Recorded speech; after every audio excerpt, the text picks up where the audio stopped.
कि सिर्फ मुसलमान के वोट से ममता बनर्जी जीती हैं, तो वो अपनी गलतफहमी को दूर कर दें। तो जो खुद फैसला करता हो, जो खुद इंसाफ करता हो, उससे मांगना तो बहुत गलत बात है, मेरे समझ में अच्छा नहीं है।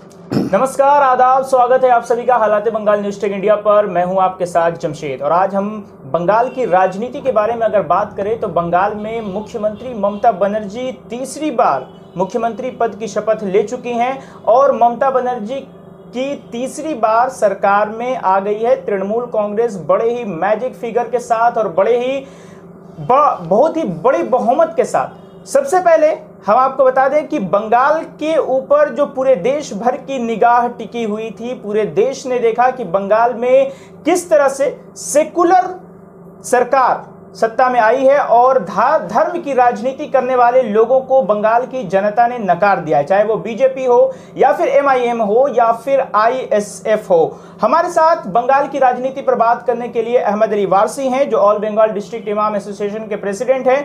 अहमद अली वारसी, आपका हमारे स्टूडियो में, हमारे दफ्तर में स्वागत है। सबसे पहले हम आपसे यही जानेंगे कि जिस तरह से आप पूरे पश्चिम बंगाल में हर जिले में जाकर लोगों से बाज़ाब्ता कैंडिडेट के साथ प्रसार किया, लोगों के पास गए, मिले, ज़मीनी स्तर पर बहुत ही ज़्यादा जुड़े रहे, इलेक्शन से पहले भी, इलेक्शन के दौरान भी।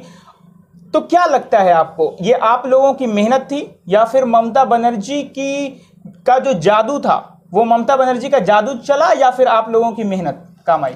अस्सलाम वालेकुम।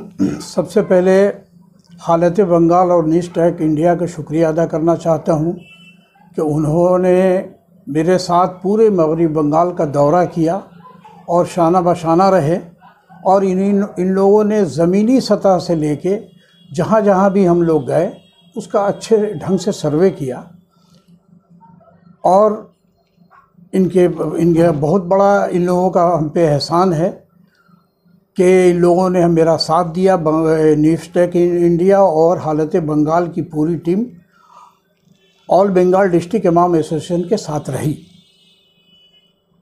ऑल बंगाल डिस्ट्रिक्ट इमाम एसोसिएशन और ख़ास करके आप जिस तरह से पूरे बंगाल के अंदर सभी इमामों का नेतृत्व करते हैं, सभी को रिप्रेजेंट करते हैं। अब आपकी सरकार आ गई है जिसके लिए आप लोगों ने मेहनत किया, तृणमूल कांग्रेस के लिए, ममता बनर्जी के लिए आप लोगों ने मेहनत किया, जगह जगह गए, सभी लोगों के साथ मिले जुले, ज़मीनी स्तर का जायज़ा लिया, कैंडिडेट के साथ प्रचार किया।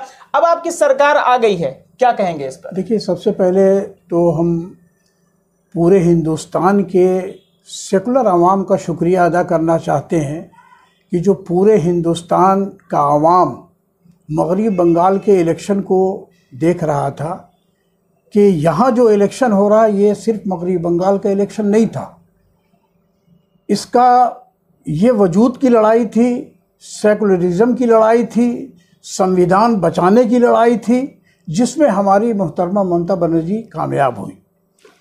तो सबसे पहले हम पूरे हिंदुस्तान के अवाम, उन सेकुलर जहन रखने वालों को शुक्रिया अदा करता हूँ कि उन लोग बहुत गौर से और बहुत ताकीद के साथ मगरबी बंगाल पे नज़र रखे हुए थे कि बंगाल में अगर ममता बनर्जी जीतती हैं तो पूरे हिंदुस्तान का संविधान, सेकुलरिज्म बचेगा, भाईचारगी बचेगी। आगे बढ़िए। जिस तरह से आप लोगों ने मेहनत किया, अब आपकी सरकार बन गई, इतने बड़ी बहुमत के साथ आपकी सरकार सत्ता में आ गई। अब आगे आप इस सरकार से तृणमूल कांग्रेस से क्या मांग करते हैं? पहले हमने तो पूरे हिंदुस्तान के सेकुलर आवाम का शुक्रिया अदा करते हैं, उसके बाद अपने मगरबी बंगाल के आवाम का शुक्रिया अदा करते हैं कि मगरबी बंगाल का आवाम हर मज़हब व मिल्लत, किसी एक मज़हब का जीत नहीं है, किसी एक फ़िरक़े का जीत नहीं है। मगरबी बंगाल में 10 करोड़ आवाम बसता है और 10 करोड़ आवाम ने बढ़ चढ़कर मोहतरमा ममता बनर्जी के हाथ को मजबूत किया। इनके ईमानदाराना सलाहियत, कायदाना सलाहियत पे लब्बैक कहा और सभी ने बढ़ चढ़ के हिस्सा दिया, जिसका अंजाम सामने है कि इतने अच्छे अक्सरियत के साथ हमारी कायद ममता बनर्जी जीत के वापस आई। तीसरी बार जो हलफ भी ले लिया है और अपना आराम से, जो हम लोग कहते थे कि तीसरी बार 99 में ये as a chief minister Mamata Banerjee बैठेंगी, बैठ गई।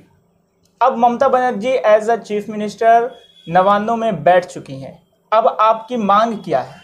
देखिए, हम लोगों का न कभी भी मांग नहीं रहा है, कभी भी कोई डिमांड नहीं रहा, चूँकि हमारी कायद जो दीदी हैं ये इतनी इंसाफ पसंद और इतनी ईमानदार हैं कि ये हर मजहब व मिल्लत का खुद ख्याल रखती हैं। तो जो हर मजहब व मिल्लत का ख्याल रखे, देखिए बंगाल में 10 करोड़ आवाम बसते हैं और हर मजहब व मिल्लत के लोग, कोई मस्जिदों में दुआ कर रहा है, कोई अपने घर पे दुआ कर रहा है, कोई चर्च में दुआ कर रहा है, कोई मंदिर में दुआ कर रहा है, कोई अपने काली घाट में दुआ कर रहा है। तो सभी की दुआ काम आई है और इसको कहते हैं खुदाई जीत। अल्लाह ताला ने सबके इसको रखा, सबकी इज्जत को रखा, सबों ने मुराद मांगा, सबों ने प्रार्थना किया, सबों ने दुआएं की कि हमारी कायद मोहतरमा ममता बनर्जी और इस बंगाल की चीफ मिनिस्टर तेबारा बने, ताकि ये बंगाल जो है और अमन शांति का गहवारा हमेशा रहा है और आइंदे भी रहेगा। फ़िरका परस्त ताकतों की यहाँ पे कोई जगह नहीं है। मज़हब के नाम पर यहाँ कोई राजनीति नहीं कर सकता। अगर करेगा तो वो इंसाफ पसंदी पे करेगा, हर मजहब मिल्लत का ख्याल रखने के बाद ही हुकूमत कर सकता है, जैसा कि हमारी नेत्री ममता बनर्जी करती हैं। बंगाल की इस जीत को मुसलमानों के साथ जोड़कर देखा जा रहा है कि मुसलमान, चूंकि बंगाल में 30% आबादी जो है मुसलमानों की है, तो ये मुसलमानों का जो वोट एक तरफा गया है टीएमसी की तरफ, यही एक बड़ा वजह है जिसकी वजह से ममता बनर्जी इतनी बड़ी जीत। अगर कोई इस गलतफहमी में अगर है कि सिर्फ मुसलमान के वोट से ममता बनर्जी जीती हैं, तो वो अपनी गलतफहमी को दूर कर ले।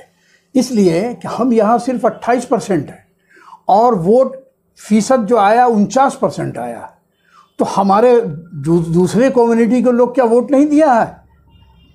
सब बराबर के शरीक हैं। हर कौम व मिल्लत, चाहे वो हिंदू हो, मुसलमान हो, सिख हो, ईसाई हो, बौद्ध हो, शेड्यूल हो, तफरीजी जाति हो, हर जो मज़हब है, जितने मज़हब के लोग यहाँ बसते हैं, सभी ने दिल खोल के ममता बनर्जी की हिमायत की है और उनको वोट दिया है। इस वजह से आज वो 2/3 अक्सरियत में आई और आने के बाद अपना हलफनामा लिया और 99 में, जो ऐसा हम लोग कहते थे कि 99 में दीदी हमारी फिर बैठेंगी, दीदी बैठ गई।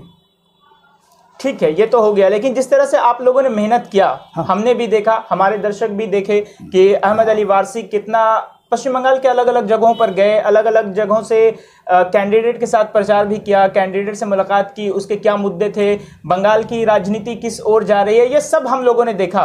आपकी जो मांग है, ये किस तरह से अब आगे का सोच रहे हैं कि बंगाल की मुसलमानों की फलाह बहबूद के लिए क्या काम करेगी ममता सरकार? देखिए, ये तो कहने की बात नहीं है। हम लोग 2010 से हुकूमत आने से कबल से इमाम व मुअज्जिन हजरात से गुजारिश करते थे कि अगर 2011 में हमारी दीदी की सरकार आएगी तो उन्होंने एक ही कहा था कि हम इमाम व मुअज्जिन का सम्मान करेंगे, और उन्होंने सम्मान किया। और 2012 में उनकी हुकूमत आई और उन्होंने इमाम व मुअज्जिन को वजीफ़ा के तौर पर दिया। बहुत लोगों ने कोशिश किया कि इसको रहे, फिर पुरोहित हजरात को भी दिया। हम दोनों में खुश है, हमारे इमाम हजरात भी वजीफ़ा पाते हैं वक्फ बोर्ड के ज़रिए, पुरोहित हजरात भी पाते हैं। और आने वाले दिन में हमको अपने ज़बान से कुछ कहने की ज़रूरत नहीं है, वो तो सबका ख्याल खुद रखती हैं। मांगना तो बहुत गलत बात है, किसी चीज़ का मुतालबा नहीं करना चाहिए। जब मेरा गार्जियन सबका ख्याल करता है, समझे, सबका ख्याल करता है, तो ज़बान से बोलने की क्या ज़रूरत है? जी ठीक है। अब आप ये बताइए वारसी साहब कि बंगाल में 23 ज़िले हैं, 23 ज़िलों में कितने इमामों को आप रिप्रेजेंट करते हैं, कितनों का नेतृत्व? 23 ज़िला में 63,000 इमाम मुअज्जिन जो वक्फ बोर्ड के ज़रिए वजीफ़ा पाते हैं, और 23 ज़िला एक जगह करके ऑल बंगाल डिस्ट्रिक्ट इमाम एसोसिएशन कायम हुआ, जिसके बैनर पर जिसके आप प्रेसिडेंट, जिसके हम प्रेसिडेंट हैं। चेयरमैन साहब ये साहब कारी फजलुर रहमान साहब हैं और मुर्शिदाबाद के वो जनरल सेक्रेटरी हैं। तो ये 63,000 की नुमाइंदगी है। क्या इन 63,000 लोगों में किसी ने आपसे कोई डिमांड किया? कभी भी देखिए एक बात कि अगर आप हमारे पास आए हैं तो हम वोट तभी देंगे या अपने मोहल्ले में या अपने लोगों को तभी बोलेंगे जब हमारा ये काम पूरा होगा? देखिए मेरे बात पर आप यकीन कर लीजिएगा कि इस संस्था से हम जुड़े हुए 1911 से हैं। 2010 में हम लोगों ने इमाम का दीदी के पास तजवीज़ रखा था। 2011 में सरकार आई। 2012 में अप्रैल महीना में इंडोर स्टेडियम में दीदी ने ऐलान किया और आज तक और सालों भर हम लोग इमाम का कन्वेंशन करते हैं, सालाना जलसा करते हैं, महीने का मीटिंग करते हैं, लेकिन कभी भी किसी इमाम ने ये नहीं कहा होगा कि हमको तकलीफ़ है और मेरे लिए आप कुछ कीजिए। इसलिए कि हम लोग और हमारे इमाम और मौज़िन बहुत ईमानदार हैं, दोनों हाथ से दुआ करते हैं दीदी के लिए। तो जो खुद फैसला करता हो, जो खुद इंसाफ करता हो, उससे मांगना तो बहुत गलत बात है, मेरे समझ में अच्छा नहीं है। ठीक है। और हम हर मकतब फ़िक्र से ये गुजारिश करते हैं कि मांगिए मत, चूँकि सामने वाला बहुत ईमानदार है। सामने वाले के 10 साल की कारकर्दगी को आप देखिए, 10 साल के उनके काम को देखिए और उनकी मेहनत को देखिए। एक तन्हा दीदी ममता बनर्जी एक तन्हा पूरे दिल्ली से और उन लोगों से जो हर चीज़ में तक, मुल्क का प्राइम मिनिस्टर, मुल्क का वज़ीर दाखिला, मुल्क का बड़े पार्टी का प्रेसिडेंट और सारे यूपी के चीफ मिनिस्टर आ रहे हैं, फला आ रहे हैं, डिफेंस मिनिस्टर आ रहे हैं, सब एक तरफ और हमारी दीदी तन्हा एक तरफ। उनके साथ अल्लाह था, उनके साथ उनका भगवान था, उनकी मदद उनके साथ थी। चूँकि वो हक़ पे थी, इंसाफ पे थी, उनके ज़बान से आप कोई तकरीर ऐसा नहीं सुना होगा कि वो किसी को बुरा कहती हो, किसी को बुरा नहीं, अपनी बात वो बोल के गई। एक बार अपने काम को दिखाया। 10 साल का जो हम लोगों का रिपोर्ट कार्ड था, अवाम पढ़ा देखा कि उन्होंने किया है। और आने वाला ये सोनार बंगला का नारा दिया था, कोई लिया? कभी नहीं ले सकता।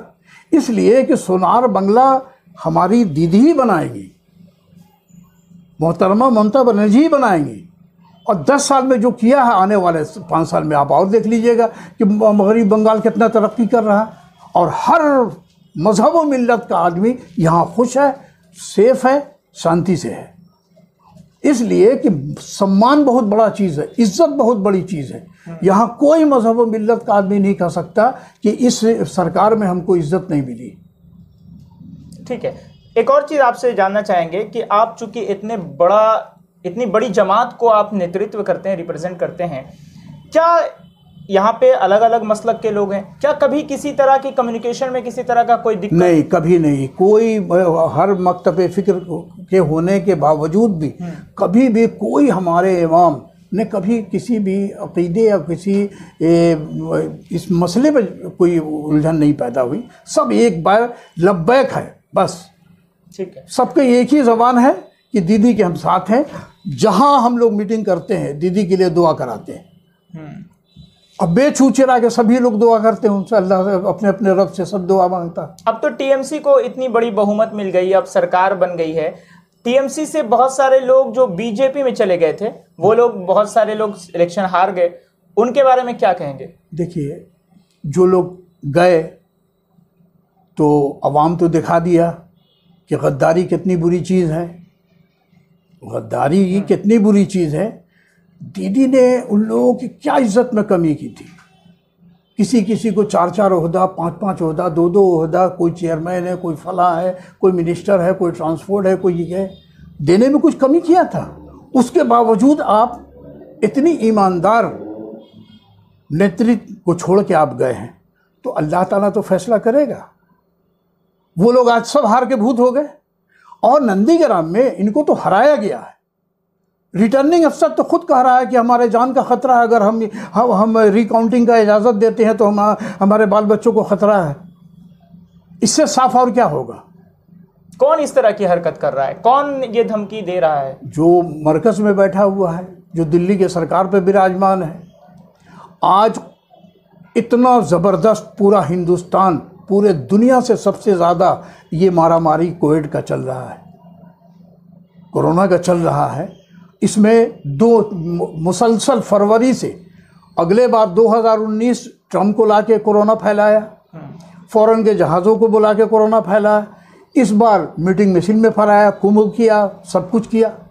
तो उनको तो कभी इस चीज़ का फिक्र ही नहीं रहा कि आज 1 साल का आपको मौका मिला। आज दिल्ली ऑक्सीजन के लिए तरस रहा, यूपी ऑक्सीजन के लिए तरस रहा, बिहार ऑक्सीजन के लिए तरस रहा है।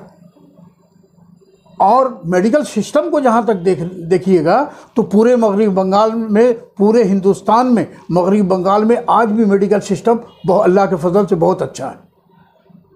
ठीक है। अभी महाराष्ट्र का भी बहुत अच्छा हो गया है, चूँकि चारों तरफ से मदद आया है फॉरेन से, तो कनेक्टर जो आया है वो काफ़ी सपोर्ट दे रहा है और ये ऑक्सीजन की पैदावार भी बढ़ाई जा रही है। रफ्ता रफ्ता सब सही हो जाएगा, हर स्टेट सही हो जाएगा। ठीक है। बंगाल की जनता ने बंगाल में अमन और शांति के लिए टीएमसी को जिताया और बहुत ही बड़ी बहुमत से जिताया। बहुत बड़ी बहुमत के बाद तृणमूल कांग्रेस की सरकार आ गई, लेकिन राजनीतिक हिंसा जो उसके बाद चुनावी नतीजे के बाद जो देखने को मिली, वो तो बिल्कुल निंदा के काबिल है।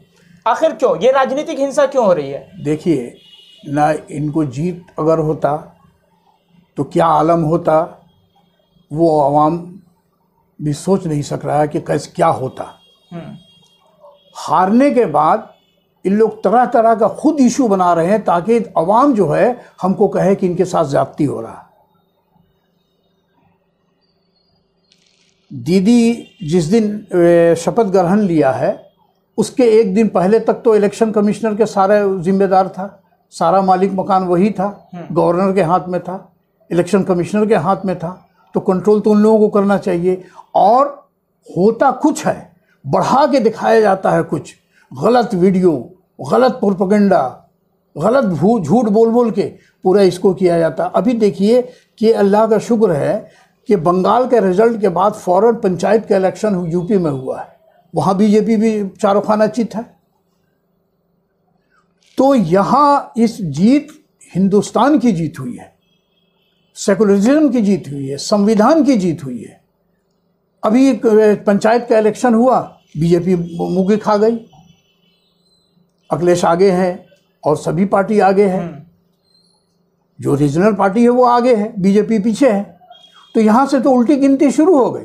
2024 में इंशाअल्लाह ताला देखिएगा कि हमारी नेत्री जो पूरे हिंदुस्तान की अभी नंबर 1 वज़ीर आला हैं और ईमानदार वज़ीर आला हैं, ये 2024 में इंशाअल्लाह ताला प्राइम मिनिस्टर होंगी और सारे अपोजिशन इनके पीछे खड़े होंगे। ठीक है, लेकिन बंगाल के अंदर जो मुख्य विपक्ष के रूप में भाजपा उभर गई है, हाँ। अब विधानसभा में क्या कुछ होगा? थोड़ा सब्र कीजिए, जो लोग गए हैं उनका भी दम घुट रहा है। वो किस वक्त दीदी के पास उनका कासिद आएगा और बोलेगा दीदी हम लोग को माफ़ कर दीजिए और हम लोग आएंगे, समझे? क्या इस तरह की कोई बात कभी हुई है या इस तरह का कोई अंदर पार्टी के अंदर कुछ चल रहा है? नहीं, उन लोग के अंदर खुद ही खलफशार चल रहा है, वो खुद ही सुकून से नहीं है। एक दूसरे पर इल्ज़ाम तराशी शुरू है, तरह तरह का एक दूसरे पर इल्ज़ाम लगाया जा रहा है। तो इससे हमको कोई मतलब नहीं, लेकिन ये आप समझ लीजिएगा कि अपोजिशन में ज़रूर है, लेकिन ये कल ये अपोजिशन रहेगा नहीं। वारसी साहब, हम आखिरी सवाल आपसे करेंगे कि ममता बनर्जी की इस हिस्टोरिकल जीत में बहुत सारे लोग अपना क्रेडिट ले रहे हैं, बहुत सारे लोग अपना श्रेय ले रहे हैं कि ममता बनर्जी की जो जीत हुई है वो उनके कारण हुई है। क्या कहेंगे आप? ये सब गलतफहमी में डूबे हुए हैं। अगर कोई आदमी हम हो या कोई भी किसी भी मकतबे फ़िक्र का वो अपने आप को अमीर समझता हो और वो ये सोचता हो कि मेरी क्रेडिट है और मेरे प्रचार पर या मेरे कन्विंस करने पर आवाम ने वोट दिया है, वैसा कुछ नहीं है। ये बोला ना कि अल्लाह ताला ये खुदाई जीत है। अल्लाह ताला ने अपने हर बंदों के दिल में डाला कि ये ईमानदार नेत्री हैं, व इज़्ज़त मंतशा व ज़िल्लत मंतशा। अल्लाह जिसे चाहे इज़्ज़त दे दे, जिसे चाहे ज़िल्लत दे दे। तो अपने बंदों के दिल में हर कौम के बंदे, हर कौम के बंदे में के दिल में ये बात आई कि ये ईमानदार हैं, ये इस रियासत की हिफाजत इनके हाथ में देनी चाहिए। मिन जानिब अल्लाह ही के है, जो करता है अल्लाह करता है, लेकिन इंसान से इंसान को इज़्ज़त मिलती है, इंसान से इंसान को ज़िल्लत मिलती है। चलिए, बहुत बहुत शुक्रिया हमसे बातचीत करने के लिए। ये थे अहमद अली वारसी, ऑल बंगाल डिस्ट्रिक्ट इमाम एसोसिएशन के प्रेसिडेंट। इन्होंने कहा कि बंगाल में जो जीत हुई है और ये हिस्टोरिकल जीत ममता बनर्जी की जो जीत है, ये पूरे सेकुलरिज्म की जीत हुई है। पूरे देश की निगाह, पूरे हिंदुस्तान की निगाह बंगाल की मतगणना पर थी, बंगाल में जो चुनाव हुआ उस पर थी कि आखिर बंगाल में किसकी सरकार बनेगी। लेकिन मुख्यमंत्री ममता बनर्जी एक हिस्टोरिकल जीत के साथ शपथ ले चुकी हैं और मुख्यमंत्री तीसरी बार ममता बनर्जी अब बन चुकी हैं। इनका कहना है, अहमद अली वारसी का, कि बंगाल में जो ममता बनर्जी की जीत हुई है वो एक खुदाई जीत है। सभी लोगों ने अपने अपने धर्म के हिसाब से लोगों ने दुआएं की, सभी की दुआ कबूल हुई और सेकुलरिज्म की एक बहुत बड़ी जीत हुई और धर्म की राजनीति करने वालों को बंगाल की जनता ने नकार दिया। अहमद अली वारसी साहब, आपका बहुत बहुत शुक्रिया, आप यहाँ पर आए और हमसे बातचीत की। आप भी देखते रहिए हालात बंगाल न्यूज़ टेक इंडिया और दीजिए हमें इजाजत। शुक्रिया।